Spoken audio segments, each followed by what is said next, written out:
Barça débute sa pré-saison le 31 juin pour les matchs de préparation. Vous savez, au programme, on va affronter Manchester City le 31 juillet et ensuite le Real Madrid le 3 août. Ensuite, on va affronter Milan AC le 7 août. Maintenant, quels sont les objectifs lors de ces matchs de préparation?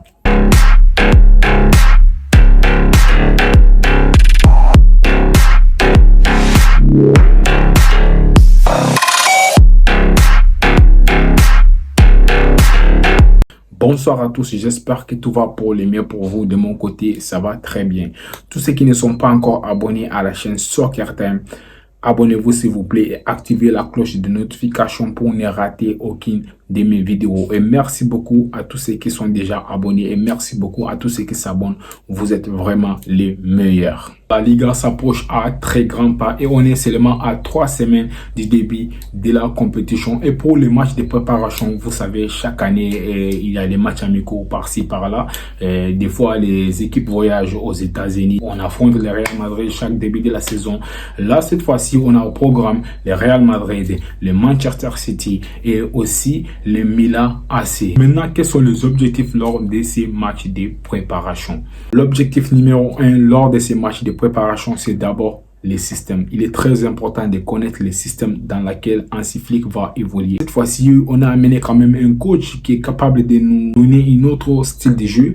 Vous savez comment il jouait au Bayern Munich. C'était vraiment une équipe qui pressait très haut. Donc justement, pour ces matchs de préparation, lui, il va essayer d'inculquer quelque chose à ses joueurs. Il va essayer de mettre un système en place. Et le but aussi, c'est d'arriver vraiment en forme pour les débuts de la Liga. Et le deuxième objectif lors de ces tournées aux États-Unis, c'est de voir les compétences de chaque joueur. Vous savez, il a convoqué beaucoup de joueurs. Je pense que si je ne me trompe pas, il a convoqué 34 joueurs. Donc, les joueurs sont beaucoup. Malgré, il y a certains joueurs qui sont en vacances. Il a convoqué beaucoup de jeunes joueurs, surtout les jeunes des Barça Athlétique. Donc, les joueurs qui sont revenus aussi de près. Donc, il a convoqué tout le monde. Là, il va essayer de voir les compétences de chacun. Il va essayer de trier des joueurs. Il y aura des joueurs peut-être qui vont sortir de l'eau. Vous savez, l'année passée, il y a eu Fermín López qui est sorti de l'eau avec un but magnifique contre le Real Madrid. Justement, donc ces joueurs-là, c'est à eux maintenant de prouver au jeu dans ce flic que ce sont des joueurs qui peuvent être très importants au cours de la saison.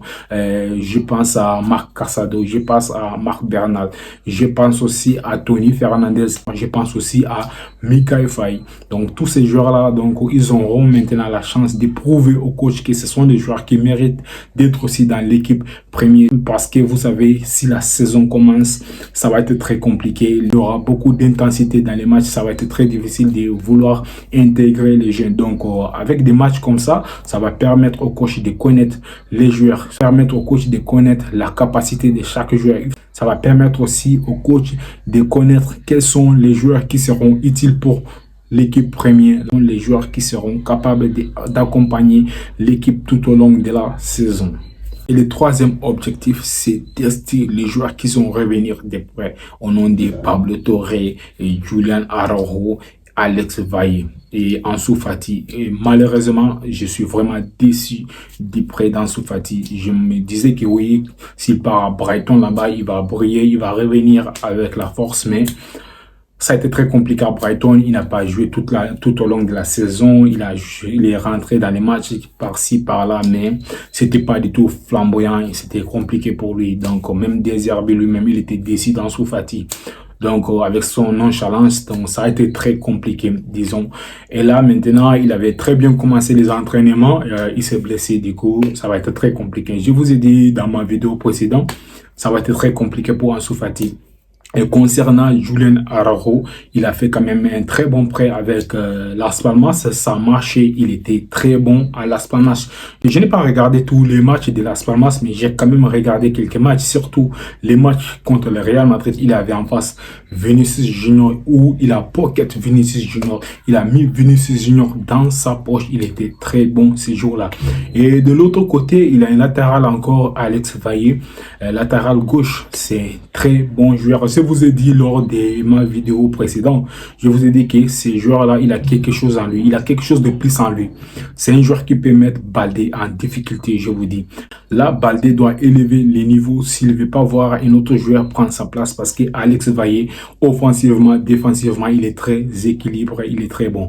Et aussi, on a Pablo Torre qui a joué avec Girona. Il n'était pas titulaire tous les matchs, mais à chaque fois qu'il rentrait en cours de jeu, il montrait quelque chose de plus. À chaque fois qu'on lui donnait la chance avec Girona, il était bon. Maintenant, tous ces joueurs-là, Alex Vaillé, Pablo Torre, Julian Araujo, malheureusement pour Ansu Fati, lui, il est blessé. C'est le bon moment pour eux de montrer au coach qu'il mérite de rester à Barcelone. Il mérite une place dans l'équipe première. Ils ont parti en prêt, ils ont revenu. Il y a certains qui ont réussi leur prêt, d'autres n'ont pas réussi. On a Ansu Fati. Donc pourquoi ne pas essayer d'impressionner les coachs? Pourquoi ne pas se donner à fond pour gagner une place dans l'équipe première?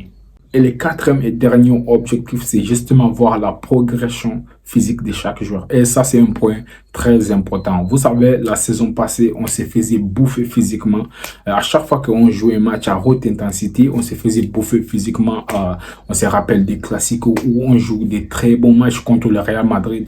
Mais à la fin des matchs, on se fait bouffer. Tout au long de la saison, on n'arrivait pas à tenir 90 minutes sur le terrain. C'est là maintenant, ça devient important parce que beaucoup de gens pensent que quand on parle d'entraînement physique, c'est faire la musculation, c'est d'avoir les muscles.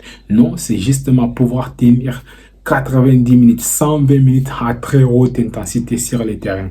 Donc, c'est ce qui Hansi Flick lui-même demande. Depuis qu'il est venu, on a vu les entraînements sont vraiment différents. Les entraînements, il est plus basé sur l'aspect physique.